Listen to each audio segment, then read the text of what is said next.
On va se rappeler un peu d'histoire aujourd'hui. Mes invités, Nancy Ouellette, qui est responsable du comité de la réfection de la cour de l'École Saint-Nicolas, mais également copropriétaire du Cercle du Canton à Montmagny. Bonjour, Nancy. Bonjour, M. Michel. Et on a M. Régent Lausier, qui est directeur de l'École Saint-Nicolas. Bonjour, M. Lausier. Bonjour, M. L'École Saint-Nicolas est implantée dans le quartier résidentiel du même nom de la ville de Montmagny depuis 1960. Située entre deux rivières et en retrait des artères commerciales, elle est réputée pour son ambiance chaleureuse et familiale. On est allé récemment tourner là pour la chronique « L'éducation au cœur de notre région ». Je peux vous dire que c'est tout un virage, un changement. On pourra en parler tout à l'heure avec son directeur. Chaque année, elle reçoit environ 100 à 120 élèves de la maternelle 5 ans à la 6e année. Alors là, on est pour parler parce que on a procédé à tout un virage, un changement. Je vais commencer avec vous, M. Lausier. Cette école-là est complètement transformée. Vous avez dû vivre là, pendant un temps des élèves à Saint-Pierre, on en jasait un peu avant la chronique, et aussi à l'école Cazot. Et là, elle est fin prête, elle est rénovée. C'est de toute beauté. Là. Tout à fait. C'est un gros projet. Là. Oui, en juin 2019, là, la ministre Proulx avait venu nous annoncer à l'École Saint-Nicolas qu'il y avait eu 2 écoles de notre centre de service, dont la nôtre. Donc, à partir de cette nouvelle-là, là, c'était le branle-bas de combat. Là, c'était de l'organisation, parce qu'on a quitté, en fin de compte, l'école en 2021.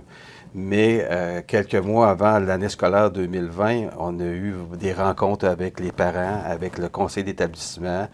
Et là, on a orchestré tout ça avec mes collègues du centre de service scolaire au niveau du transport, l'organisation pédagogique, le choix de l'école aussi, parce que des options, il n'y en avait pas tellement. Ce qui fait que ce qui était le plus simple, malgré que c'était un peu compliqué, c'est maternelle première, deuxième du côté de Saint-Pierre, 3, 4, 5, 6 du côté de Cazot. Puis je vous dirais, somme toute, là, ça s'est quand même bien déroulé là, dans les circonstances. C'est quand même une gymnastique là, pour un directeur d'école d'avoir ses élèves dans 2 établissements. Là. Bien, par exemple, là, les premières semaines, lorsqu'on faisait la transition des élèves du côté de l'entreprise Mercier, à côté du couche-tard, du Shell. Oui, c'est ça. Fait que là, on était là le matin, puis moi, je m'assurais là, que les élèves embarquaient dans le bon transport pour qu'ils puissent arriver à l'heure dans les 2 lieux, dans les 2 écoles. On a fait ça jusqu'à mi-octobre. Puis à mi-octobre, je vous dirais que les chauffeurs, là, c'était naturel, puis les enfants aussi. Ils arrivaient, ils savaient à qui embarquer. Puis le soir, ce qu'on faisait aussi, c'est que lorsque les enfants revenaient, il y a des enfants qui allaient au service de garde de Cazot, parce qu'il était là, notre service de garde. On n'avait pas le soir. Et on mettait des cartons à des élèves de couleur pour dire « Toi, tu vas au service de garde, mais toi, tu reviens à la maison. » Puis ça, c'est le personnel, c'est les enseignants, c'est toute la gang on était très imaginatifs. Et vous avez retrouvé vos nouveaux locaux rénovés à partir de la nouvelle saison, la nouvelle année scolaire cette année? Oui, 22-23. Vous avez trouvé ça bon de retrouver... Écoute, j'ai jamais mis autant de monde heureux. Juste un beau grand gymnase, là. Juste ça faisait... Mais Nancy, comme parent... on ne pouvait pas souhaiter mieux, là. On les voyait s'entasser dans les locaux juste pour le service de garde, la petite bibliothèque. On voyait que l'école était petite là, pour tous les besoins qui avaient changé au cours des années, parce que maintenant, il y a beaucoup d'élèves qui restent... qui dînent à l'école, qui restent après l'école. Avant, c'était un peu moins ça. Fait que là, de voir tout ça rénové, on voit les abreuvoirs, juste changer les abreuvoirs, c'est le lavage de main, tout ça, là, c'est beaux grands locaux, des belles couleurs, là, c'est merveilleux. C'est pour ça que je vous amenais à la cour d'école, parce que là, maintenant, on a parlé des rénovations de l'école, mais là, vous en êtes rendu. Nancy, vous étiez venue nous en parler avant la pandémie, que là, il y avait un projet de rénovation, de la réfection de la cour d'école. C'est resté... Est-ce que c'est la pandémie qui a mis ce projet-là sur la glace? Ou? C'est pas resté sur la glace, mais c'est un des facteurs qui a fait qu'il a ralenti le financement. C'est certain que là, les ressources disponibles pour aller de l'avant auprès des entreprises, il y avait beaucoup d'entreprises qui étaient fermées. Il y avait beaucoup de stress, beaucoup de choses, il y avait du confinement, il y avait tout ça. Fait que cet aspect-là était pas facile économiquement non plus. Non, c'est juste pour les rencontres aussi. Là, on a tombé en mode virtuel et tout ça. Fait que ça, c'est sûr que ça a été un bon défi, là. Qui a ralenti. Ça ne l'a pas arrêté parce que par en dessous, par en arrière, on a continué à faire avancer, mais c'est sûr que ça a eu un impact. Là. Bon. Et là, go. Là, on part. Oui, là, on est reparti dans des nouveaux locaux et tout ça. Là, Et quand on connaît Nancy Ouellette, quand elle dit que c'est parti, là, croyez-moi que c'est parti. Je vous le confirme. Surtout au mois de mai. Puis un des facteurs aussi, là, c'est ça, dans le fond, on a fait faire les devis financiers à l'été. On a eu les premiers devis, là, dont le plan que vous voyez. C'est sûr qu'on a donné carte blanche à l'entrepreneur pour nous présenter un plan. On est parti modestement en 2018 avec un projet de 100 000 $, mais le projet a évolué. On veut mettre un beau terrain de soccer parce qu'on a beaucoup de sportifs dans l'école. Avec l'inflation qui se produit, qui continue de monter, bien là, on est rendu à un projet de 400 000 $. OK. Fait qu'au lieu d'être rendu, bien, on est à mi-chemin environ au niveau du financement. On a encore fait des demandes de subventions, on a beaucoup de bonnes campagnes de financement aussi. Là. On a nos fines herbes là, qu'on fait depuis le tout début, qu'on vend là, en mars, puis qui sont distribués en mai. Ça, les gens adhèrent beaucoup, les familles aussi, là, ça fonctionne bien. Cette année, on va avoir encore la campagne de chocolat. On fait des croquants de chocolat avec des suçons. Fait que ça a très bien fonctionné l'année dernière aussi. Les familles embarquent bien là, dans ce type de campagne-là. On y va modérément aussi parce qu'on ne veut pas mettre de pression sur les familles. On est quand même en milieu semi-défavorisé. Fait qu'on veut pas... On sait que les gens sont occupés. Fait que d'aller solliciter à tout bout de champ, là, ça vient fatigant aussi. Fait que de miser sur 2 bonnes campagnes. On fait des canettes aussi, 1 à 2 fois par année. Ça, il y a toujours des volontaires pour ce type de campagne-là. Ça va super bien. Puis cette année, il y a l'entreprise Les Essentiels là, qui vendent des vêtements en ligne. C'est une compagnie de Montmagny qui est assez récente.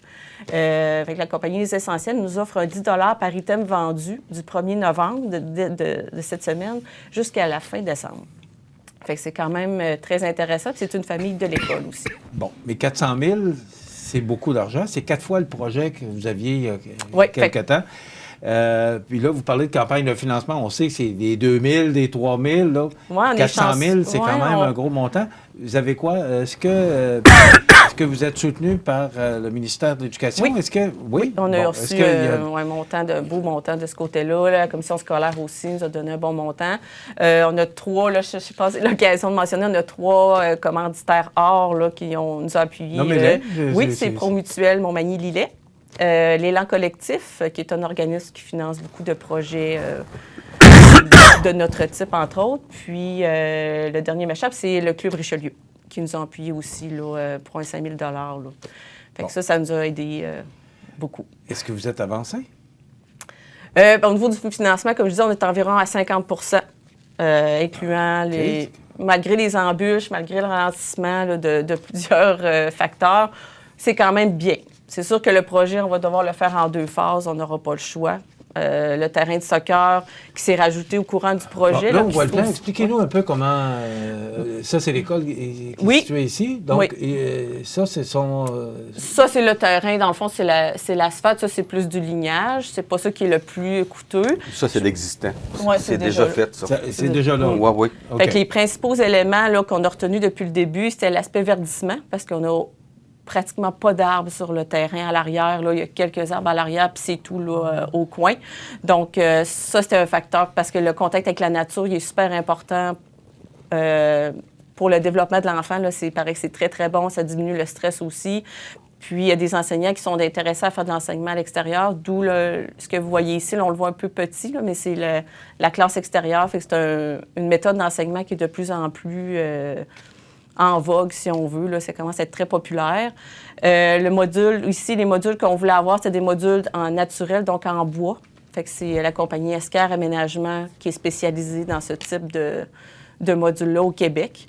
Donc, c'est un style hébertisme ici qui est plus pour les 5 à 12 ans. Puis ici, c'est plus le parc des petits, ça qui s'est comme un peu rajouté au courant de l'évolution du projet. Fait que là, il y a des petites cabanes, ça va favoriser aussi là, le contact avec les... des fois, les grands-parents sont bien impliqués aussi auprès des familles là, pour les accompagner. Fait qu'on... Mais c'est quand même assez grand comme terrain. Oui. Est-ce que vous avez des projets pour ce carré vert? Je te laisse la parole, madame. Oui, ayez le scoop. Oui, dans le fond, le terrain ici appartient à la ville de Montmagny. Fait qu'on a fait on est en train de créer un partenariat. Celui-là, Oui, ici, c'est la zone résidentielle. Puis cette partie-là, ça ne sera pas le terrain au complet, mais la ville de Montmagny accepte de nous aider dans ce projet-là. Dans le fond, c'est une forêt nourricière pour faire de l'éducation à l'environnement et tout ça. Puis notre projet potager qui est sur pause depuis quelques années à cause de la pandémie, à cause de notre déménagement au niveau scolaire, des écoles, on n'était pas là. Donc, c'est vraiment à cet endroit-là qu'on va pouvoir repartir le potager, là, puis le faire un peu plus grand aussi. OK. Mais c'est comme un prêt de la ville, là. Vous ne serez pas propriétaire? Non, c'est vraiment un partenariat avec la ville de Montmagny, là. Oui. OK. Puis la ville, en plus du prêt, de la location, il nous donne un 6 000 $ et on a fait une demande avec un partenaire et on va recevoir, les deux ensemble, ça va faire 25 000 pour justement faire vivre le projet. Des bacs de jardinage, des arbres, etc., etc. C'est magnifique. Mais là, Nancy, vous, votre comité, vous allez solliciter les entreprises prochainement parce que vous avez un plan là, de visibilité. Ça va être quoi? Vous offrez quoi? Il y a différents montants, mais le plan de visibilité, c'est quoi? Ces gens-là, ces entreprises-là vont être mentionnés, exposés? Ou... Oui, c'est ça. On va avoir un panneau de remerciements, évidemment, là, à la fin, là, selon le type de partenariat. Là, tous les partenaires vont être mentionnés, mais c'est sûr que ceux qui ont donné plus ont une plus grosse calligraphie et ainsi de suite. Ce qu'on a offert aussi, c'est la mention de l'entreprise sur certains modules, selon le montant qui est offert. Tous les remerciements au niveau de Facebook, dans notre journal local. Là, comme aujourd'hui, là, on en a mentionné 3. C'est de cette forme-là. Je pourrais, par cœur, là, ça m'échappe peut-être, là, mais c'est surtout ce type de mentions-là qui vont être dans la cour.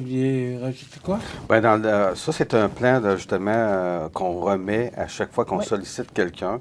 Puis tout est expliqué en fonction du montant que vous donnez, puis l'exposition que l'entreprise va avoir. Fait que c'est bien fait.